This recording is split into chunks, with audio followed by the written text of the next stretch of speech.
Logo, com essa desconstrução de casamento, de relacionamento, da figura masculina se tira também essa figura de provisão, que era muito importante sempre, durante todo esse processo de cortejo de uma moça.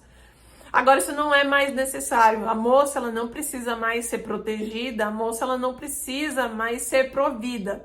Ela mesma pode fazer essas coisas e ela também decide ou não o parceiro que ela gostaria de ter. É por isso que nos anos 60 vai iniciar-se também todo esse estilo de vida Woodstock, que são das grandes raves que duravam dias sob o efeito químico de drogas e com sexo livre.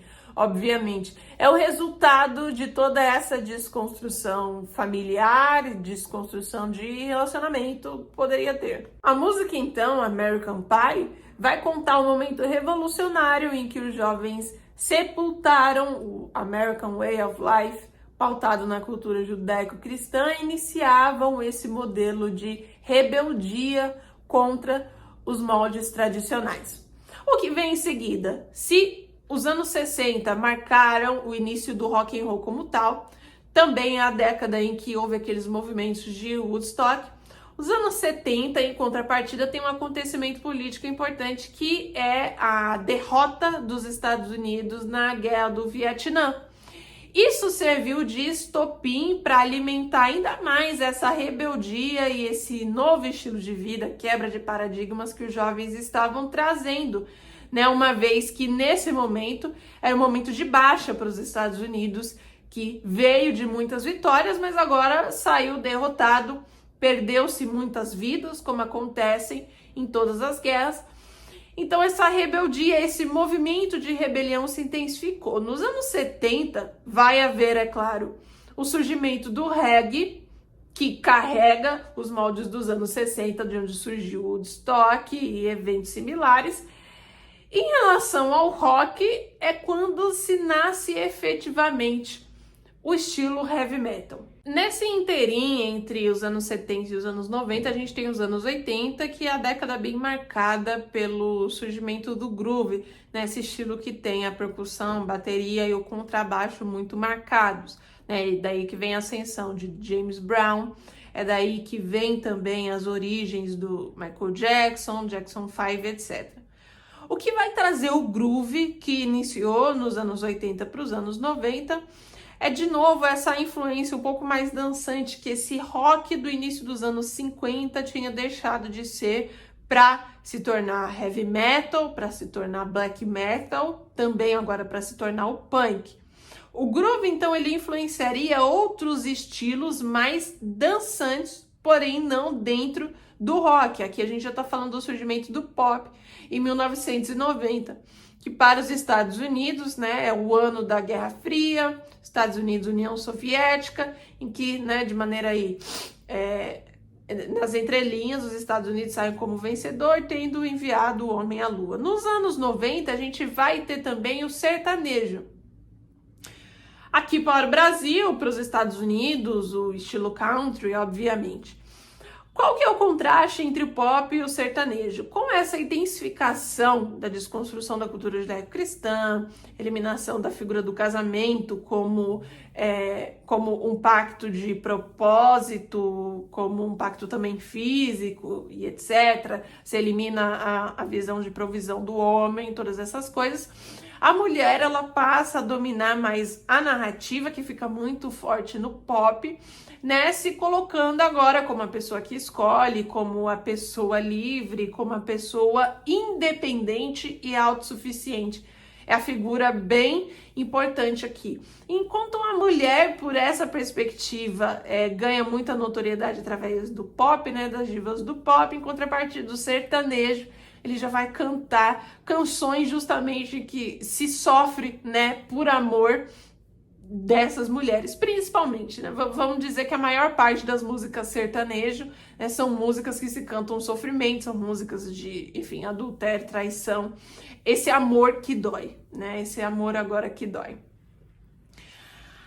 Ok, a gente vai então para os anos 2000 com um acontecimento importante da guerra do Iraque, é aqui que Estados Unidos mata Saddam Hussein, né? Aquele terrorista, enfim, que anos teve conflito aí com o povo norte-americano. Nos anos 2000, a gente passa a ter 2000 e 2020 a intensificação daquilo que vinha sendo trabalhado desde os anos 50. Então, na verdade, nos anos 2000 a gente vai ter músicas cada vez mais dançantes, começou com o groove, que influenciou pop, agora a gente já destrincha e traz para outros gêneros, como o hip hop, como música eletrônica e como o funk, né? O funk, que também há o funk dos anos 80, como o groove do James Brown, do Michael Jackson, que é o funk para os americanos, mas o funk que eu trago aqui como anos 2000 é o funk para os brasileiros, como esse estilo de música da periferia. E aqui é onde a gente passa a ver de fato a revolução sexual. Então, todos esses valores de tirar a figura do casamento, homem e mulher, laço matrimonial, laço físico, construção de família, tudo isso agora já foi desconstruído durante essas décadas, e o modus operandi agora, o que é senso comum, é justamente toda a revolução sexual, e que o funk aqui no Brasil tem um papel fundamental para isso. Nos Estados Unidos, o pop traz um pouco mais essa perspectiva, né? De novo, como a mulher passa a ser dona da narrativa autossuficiente, a narrativa feminista. Lá é mais comum que no pop se tenha, né, nas letras, nos próprios videoclipes, na própria cultura que emana dessas grandes divas e artistas pop, essa liberdade sexual.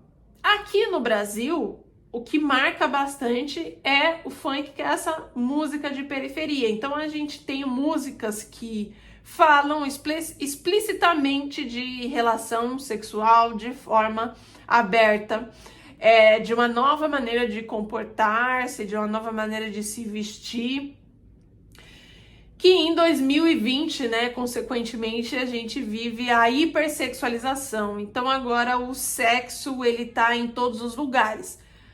Porque quando você tira a moralidade, automaticamente você reina na imoralidade, é isso que vai acontecer. Não existe mais certo e errado.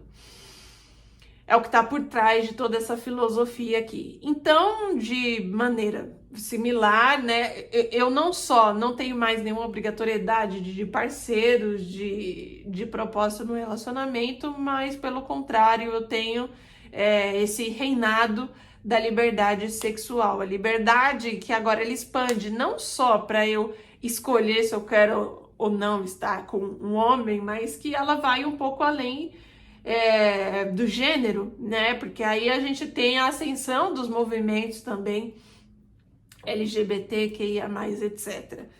Então não é só mais a relação do homem e da mulher que agora é casual, e sim a relação de mulher com mulher, de homem com homem, e é a hipersexualização que passa a se viver na maneira que se veste, né, na maneira que se canta, na maneira que se fala, em toda a mídia e todo o entretenimento, ele se converge para isso.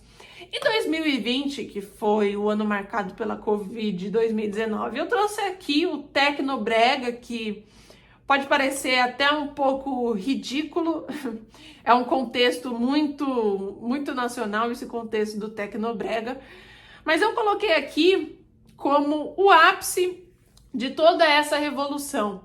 No final das contas, quando eu tiro a moralidade, quando eu tiro os valores da cultura judaico-cristã, eu não estou tirando somente uma obrigatoriedade de relacionamento ou de vida familiar ou de coisas que possam parecer legalistas, tradicionalistas à maior parte das pessoas. No final das contas, eu tiro também a beleza. É aí que o Tecnobrega entra.